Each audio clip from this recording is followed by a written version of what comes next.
म्हणता आलं नाही. आणि गावातल्या 1-2 मुली आळंदीला गेल्या. 2 वर्ष शिक्षण त्यांनी घेतलं आणि परत गावात आल्या. त्यांचं कीर्तन ज्या वेळेला गावात झालं ना, कीर्तन ऐकून घरी आल्यानंतर वडील माझ्या रडत होते. वडिलांना म्हटलं, नाना तुम्ही काय रडताय? मी वडिलांना नाना म्हणायचे. त्यावेळेला वडिलांच्या डोळ्यात पाणी होतं. वडिलांनी सांगितलं, अगं इयत्ता 7वी मध्ये असताना जर त्या मुलींच्या बरोबर मी तुला आळंदीला टाकलं असतं ना, तर आज त्या नारदाच्या गादीवरती उभं राहिलेलं मी तुला पाहिलं असतं.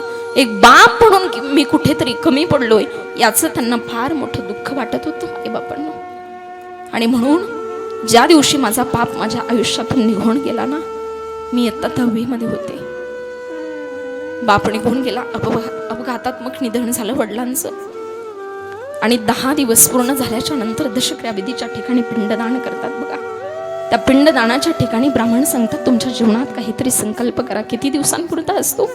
कुणी 1 दिवसांपुरता करतं, कुणी 1 महिन्यापुरता करतं, कुणी 1 वर्षापुरता करतं. पण मी त्या पिंडदानाच्या साक्षीनं ठरवलं, आपल्या बापा करता आपल्याला 1 महिन्यापुरता संकल्प नाही करायचा आहे, 1 दिवसापुरता सुद्धा नाही करायचा आहे, 1 वर्षापुरता सुद्धा नाही करायचा आहे, संपूर्ण आयुष्यभरा करता संकल्प करायचा आहे. आणि त्या पिंडदानाच्या साक्षीनं मी म्हटलं, नाना तुमची इच्छा होती ना, तुमच्या मुलीनं कीर्तन करावं, प्रवचन करावं, तुमचं लेकरू असं कीर्तन करेल.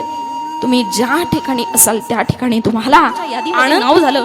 पुढची 3 महिने एकही तारीख खाली नाही, पण शाबासकीची थाप देणारा तो बाप माझ्या आयुष्यात जिवंत नाही ना, माझ्या जीवनातलं स्वप्न आहे.